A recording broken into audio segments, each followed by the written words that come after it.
નમસ્કાર, આપ જોઈ રહ્યા છો સ્પાર્ક ટુડે ન્યૂઝ। ગુજરાત રાજ્યના આરોગ્ય મંત્રી પ્રફુલભાઈ પાનસેરિયા સુરતમાં નાયક બનીને ગઈકાલે સિવિલ હોસ્પિટલમાં પહોંચ્યા હતા। સિવિલ હોસ્પિટલની ગંદકી જોઈને સત્તાધીશોને કામ કરવા સૂચના આપી હતી। મંત્રી સાહેબ નાયક બનીને પહોંચતા તંત્રમાં દોડધામ મચી ગઈ હતી। હોસ્પિટલનો સત્તાધીશ નાયક જ આ હોસ્પિટલમાં ખલનાયક ભૂમિકા ભજવી રહ્યો છે। મંત્રી સાહેબને કામગીરી કર્યા હોવા છતાં કામના ફોટા પાડી મોકલવા માટે માત્ર નામની કામગીરી શરૂ કરવામાં આવી છે। સાફ સફાઈ સાથે જાળા પાડવા, પાણી નીકળે છે ત્યાં પાણીનો નળ રિપેર કરવા જેવી સામાન્ય કામગીરી બતાવી મંત્રી સાહેબને વહાલા લાગવાનું કામ કરવામાં આવી રહ્યું છે, જે કામગીરી ઓછી અને રાજકારણ કરવામાં માહેર છે। માનનીય આરોગ્ય મંત્રી શ્રીની ગઈકાલની જે સરપ્રાઇઝ વિઝિટ થઈ એ વિઝિટ દરમિયાન એમણે જે કંઈ અવલોકનો કર્યા અને એ બાબતે જે કંઈ સૂચનાઓ આપવામાં આવી એ હોસ્પિટલ પ્રશાસન તરફથી તાત્કાલિક એનું અમલીકરણ ચાલુ કરી દેવામાં આવ્યું છે।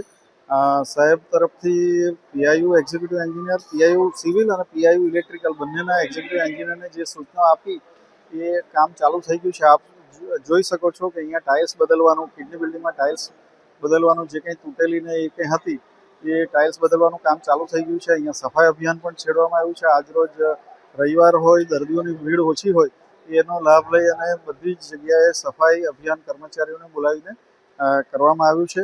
અને તદુપરાંત જે મશીનની બાબત હતી એન્જિયોગ્રાફી મશીનની, એ એન્જિયોગ્રાફી મશીન કાર્યરત જ છે, જે બંધ નથી। એમાં કેટલાક મીડિયા દ્વારા એ પૂછા કરવામાં આવી હતી, પરંતુ એ મશીન ચાલુ છે, જે બ્રેઇન અને પેરિફેરલ વેસલ્સ માટે આપણે ત્યાં કાર્યરત છે।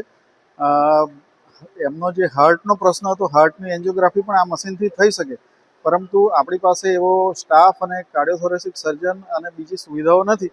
અને એ રાજ્ય સરકાર તરફથી યુએન મહેતા કાર્ડિયોલોજી ઇન્સ્ટિટ્યૂટ અમદાવાદના સેટેલાઇટ સેન્ટર તરીકે ડેવલપ કરવાનું નીતિ વિષયક નિર્ણય રાજ્ય સરકાર તરફથી લેવામાં આવ્યો છે, એટલે ભવિષ્યમાં એ કરવામાં આવશે।